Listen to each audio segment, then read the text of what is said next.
What is the truth behind immigration? So if you're looking around Britain and you're thinking, well, this is suddenly looking rather shabby and nothing seems to be working, that's because we've entered what is called a population trap, which is the rate of our population growth is so great, it exceeds the capacity of the state to provide public services. In this exclusive documentary, GB News has found out how mass migration has been allowed to sweep the country. So there's actually a halal premise in Preston that has handed out 100 visas in just 2 years. So that's the kind of levels that we are dealing with around the country. We asked migrants what they do for work. And what do you do? I used to work in hospitality industry, so I'm just looking for a job. So you're a food delivery driver? Yes, sir. And we asked people in Bradford what they thought about immigration. What about immigration? How's that changed Bradford? When they first come in, fine. But now it's overloaded. Everything.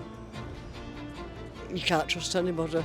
My name is Stephen Edgington, and in this film I'm exploring the legal routes migrants take to get into Britain and how they impact our economy. In partnership with the Centre for Migration Control, GB News has discovered that hundreds of skilled worker visas have been handed out to migrants to work in kebab houses and halal butchers. According to a Freedom of Information request submitted by the CMC, between 2021 and 2023, skilled worker visas were sponsored by 56 kebab houses, 83 businesses with halal in their name, and one butcher's alone sponsored 918 skilled worker visas. The skilled worker visa route allows migrants to come into Britain if they are chefs or butchers, among many other occupations including call centre supervisors, bar managers, personnel managers and gym instructors. I caught up with Robert Bates of the Centre for Migration Control in Bradford to discuss his findings. There's been a huge explosion in legal migration in the last few years, and Priti Patel recently said that she let in the best and brightest on this new points-based system in which we're getting highly skilled people coming in. Is that what you found? So the Pakistani restaurant behind us in the last 2 years has handed out 15 visas to individuals that are living outside the United Kingdom. Now what this is indicative of is what's happened under the Conservative government, the last Conservative government, where they effectively outsourced Britain's immigration system to businesses on the front line. They allow these businesses to issue certificates of sponsorship to individuals of their own choosing, and then once those certificates are issued, the likelihood of that individual being given an actual visa is in the 90% mark. So what we have effectively allowed to happen under Priti Patel and Johnson is that businesses such as the one behind us have had no real limitations on who they're able to bring into the country, and 15 people for a small restaurant such as this one is absolutely ridiculous. These visas that this restaurant has handed out are actually skilled visas. So the people working in kebab shops and Pakistani restaurants and so on here in Bradford are allegedly skilled workers. So if you look at the actual list of professions that are classed as skilled worker, I think a lot of people would be left scratching their head to understand what skill is actually involved. So obviously we have those chefs, and a large number of the chefs that are coming into the country on that visa are coming from South Asia. We then have butchers, which again a large number of them are coming from South Asia to work in halal shops. There is actually a halal premise in Preston that has handed out 100 visas in just 2 years. So that's the kind of levels that we are dealing with around the country. Bradford is one of those cities in England that's sort of stereotypical or known as being a heavily immigrant community. Can you tell us a bit more about how Bradford perhaps represents migration over the last few years? Yeah, so about 15% of the population in Bradford are actually foreign born, and then obviously the diversity comes as well through the second generation migrants that are eventually brought up in those communities of first generation migrants. I think it's very important to realise that the speed of immigration that we've seen over the last 10 years has meant that we are going to see an absolutely huge transformation that makes previous transformation between, say, the late 1990s and up until now look very tame in comparison. We've recently put out a piece that shows that by 2035, 1 in 3 of the population of Britain will be either first or second generation migrant. This is driven primarily by the huge levels of immigration that the Conservatives presided over, but also that Labour have put no plan in place to bring down. So do you think that more cities in Britain could become like Bradford as a result of the mass migration we've seen in the last few years? I think it's inevitable. Obviously, we know that recently arrived migrants are most likely to congregate and house themselves in areas where there is already an existingly large migrant population. But I also think we need to recognise that as those migrants that are already here begin to become slightly more aspirational, there is a likelihood of them drifting further towards the peripheries of the big towns and cities and then into the villages and the smaller towns as well. So, you know, at the moment about 1 in 5 of the country are foreign born or descendant of a foreign born after 1997, but by 2035 that is going to be 1 in 3. And you know, you look at the statistics in Birmingham at the moment, which is held up, or Bradford, which is held up as one of those most diverse places in the UK. We're going to be seeing that percentages writ large across the entirety of the UK. And I don't think this is something that many politicians have been prepared to discuss. They've not been prepared to actually tackle head on the huge cultural changes that are resulting and the increasingly dwindling loyalty that is felt by large portions of the population to Britain. So the idea that people are coming into Britain are highly skilled is for the birds. Do you think that it's basically a myth that the recent immigration has been of highly skilled people?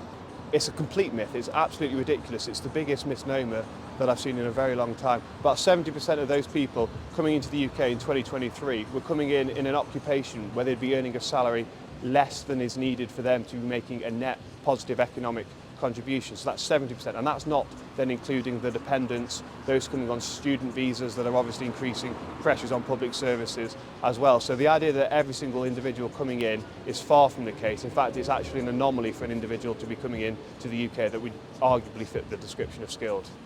In 1991, Bradford, according to the official census data, was 84% white. In 2021, that number declined to just 61%. This is significantly lower than the UK population as a whole, which is 83% white. Meanwhile, the Asian population of Bradford has increased from 13% to 32% in the same time period. According to the property valuation company VARBS, the GDP per capita of Bradford is £21,778, which is lower than England's GDP per capita, which is £34,690. Since 2012, Bradford's economy has increased at less than half the rate than the rest of the country. We took to the streets of the city to interview migrants and locals about their views on immigration. Okay, so how long have you lived in Bradford? Almost 3 months. Where did you come from? I'm from Ethiopia. And what do you do here? Actually, I'm seeking currently an asylum here, so I have been granted a refugee status. Yeah. So obviously you can't work. So have you been granted the status yet? Or? Yeah, I have been granted the status already. So you are eligible to work then? Yeah, I'm eligible to work here. And what do you do? I used to work in hospitality industry, so I'm just looking for a job in hospitality and tourism. And do you think that Britain and Bradford needs more immigration? It depends. It depends, yeah. What does it depend on? Actually, like if they are like fearing of persecution and if they are like fearing discrimination and persecution, maybe, yeah. A lot of people think that immigration is too high. There's too many immigrants coming to Britain. What do you think about that? It depends on the people's status. Like if they are like escaping in order to save their lives, and if they are on the high risk of their life, yes, because they are just escaping not to die. So. But what if they're coming for work? No. Yeah. Because they can work in their country. Yeah.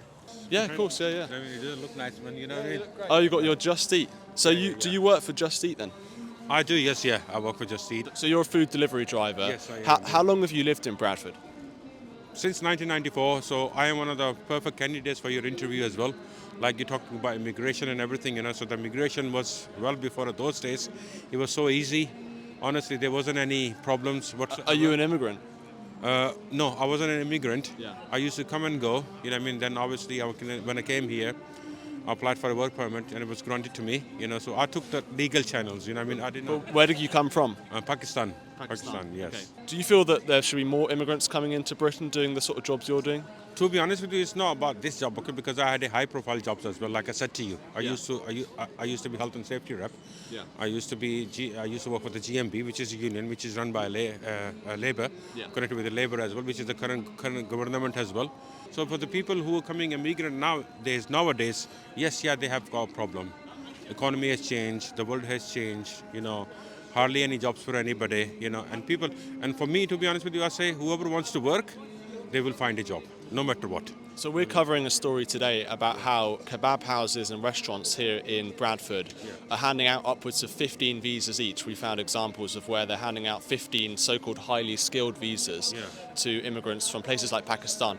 Do you think it's right that those people are coming here and that those kebab houses are handing out those visas? If anybody who's coming legally, right, okay, they've paid their dues, taxes, within their country, and they paid all the relevant fees to the Home Office and everything, and the Home Office approved them, then there shouldn't be a problem, But if somebody's like coming, putting their life at risk and everything as well, which is dangerous for them as well, for their families as well, I would say that people are, fight for what you're doing, within your own country, but taking a big time risk, coming on the boats, especially being in Pakistan nowadays, if you look at what the government's been doing there, right, again, what's going on in Pakistan, there's a political chaos there. People have no choice to leave the country. Every boat overturns and everything, you find out, okay, there's about a few hundred Pakistanis in there. This is wrong. I believe this is totally wrong, and people make money off these guys anyway. Yeah. You know what I mean? But do you think that working in a kebab house is a highly skilled job? No. I wouldn't say that. When I came here, I didn't even know how to cook an egg, but I know everything now. You know what I mean? I don't believe that this is a highly skilled job. Yes, it's an experienced job. You know what I mean? But I cannot say that it's a highly skilled job. How long have you lived here? I'm 76 76. this year. Wow. And how has Bradford changed in those years? The shops, for a start, everywhere around here, shops. Kirkgate Market, John Street Market, you like flea markets. What about immigration? How has that changed Bradford? When they first come in, they're fine. But now it's overloaded. And everything. You can't trust anybody or anything. It's horrible. It makes you cry. And do you think the people who are coming to Bradford are highly skilled migrants? I don't know, because your hospital, everything's changing. Do you think immigrants who are coming in are doing highly skilled jobs? Are they highly skilled workers? Without any figures, I wouldn't know the answer to that, but I do think that there are a lot of immigrants, legal or illegal, probably do lower skilled jobs. You see a lot of car washes, nail parlours, these type of things. Yeah. But then you've got the health service, so. It's also certainly different, because I say we've come through from Harrogate, and the difference between Harrogate and Bradford, sometimes you feel like a stranger in your own country, So that's, I don't know what the answer's going to be. Yeah. But just one last question. We've covered today a story about local kebab shops handing out 15 high-skilled visas in each shop. What do you make of that, the fact these kebab shops are handing out 15 highly skilled visas each? I don't understand. Highly skilled in what? Highly skilled in what? In being chefs and things. Well, I think you could probably write your own ticket there, couldn't you? You know. You don't think it's right? No, I don't think it. You're a highly qualified chef. What's it like living in Bradford? Brilliant. Everybody's got quite bad things to say about it, but people that were born and bred here, diversity. It's good, nice place. There's been a huge amount of immigration, you mentioned diversity, into Bradford in recent years. Do you think immigrants are doing highly skilled jobs? Does it matter? I think the key at the minute is be a little bit kinder to people. We're covering a news story about the fact that some shops here in Bradford, like local kebab shops, have handed out upwards of 15 visas each to supposedly highly skilled visas to migrants. Right. Do you think it's right that these shops are handing out these visas in that way? That's not for me to say, is it? That's for the powers that be. I mean, everybody here accepts one another for who they are and what they are, so... There's been a lot of immigration to Bradford, particularly in the last few years, from Pakistan and other places. We found out, was covering a story that local kebab shops have been handing out highly skilled visas, up to 15 per kebab shop. Do you think that's right that they're handing out these visas? Not if they're not genuine. I think obviously there's rules and laws there for a reason. Yeah. Everyone else follows them, so everyone else follows the laws and rules, so they should. But whether they are or not is a different question. Do you think working in a kebab house is a highly skilled profession? I mean, it's easy for us to say from outside looking in. Probably not, but then they could say, is my job highly skilled, is your job highly skilled? So each their own, I suppose. What's your job? I work for a bank. Do you think more broadly immigration has been good for the economy? In the right way, yeah. But I think with anything, there's good and there's bad. You only really hear the bad press, not really the good press, but yeah, I think so, yeah. Both Labour and the Conservatives have pledged to reduce immigration numbers. To discuss the political fallout of migration, I sat down with the author Matthew Goodwin in London. Do you trust Kemi Badenoch to solve the issue of immigration? Do you think she takes it seriously? Do you think she understands the problem or the threat that immigration poses to Britain? No, I don't trust Kemi Badenoch, and I don't trust the Tories on immigration, and I never will, because like many other people watching this show, I lived through the last 14 years and I saw what the Conservative Parliamentary Party did to this country when it had the chance to do something radically different. We know that the system the Tories put in place is absurd. They've said that that they welcome the best of the best. We know of the nearly 4 million people we gave visas to in recent years, 5.4% came in on the high-skilled worker visas. That's 1 in 20. 5%. That's absurd. Like, I'm furious about what they did to the country. We even got into this bizarro world where the dependency ratio for some of these groups, say people from Zimbabwe, we gave 1,000 visas to people from Zimbabwe to come and work in our health and social care system. They brought 10,000 relatives with them. 10 to 1. Now, you might say, well, what's the problem with that? Well, everybody's using housing, everybody's using the NHS, everybody's looking for GP appointments, everybody's using the roads. The point is, what this has basically resulted in, as even government reports now admit, is what they call, in technical language, the dilution of capital stock. What they mean by that is the managed decline of our country. So if you're looking around Britain and you're thinking, well, this is suddenly looking rather shabby and nothing seems to be working, that's because we've entered what is called a population trap, which is the rate of our population growth is so great, it exceeds the capacity of the state to provide public services. Why aren't my kids safe on the streets of Britain? Why is the NHS not working? Why are schools looking run down and terrible? Why can't we control the borders? Why is our economy flatlining? No growth, masses of debt, no productivity. Because we're in a population trap. It's just nobody in Westminster wants to admit it. Though some politicians claim they have only let the best and brightest into Britain in recent years, our investigation revealed that some of those let in with skilled visas are working in jobs many would not consider skilled. We approached the Home Office with our findings, but did not receive a comment. A Conservative Party spokesman said, "The Conservative Party is under new leadership, and Kemi Badenoch has been clear that migration levels in this country have been far too high. It is why Kemi and the Conservative Party have begun setting out a plan to bring these levels down, including a strict numerical cap on migration numbers and changing the rules on indefinite leave to remain to make sure that British citizenship is treated as a privilege, not an automatic right. With the Labour Party throwing our borders wide open, it is clear only the Conservatives can be trusted to bring the numbers down."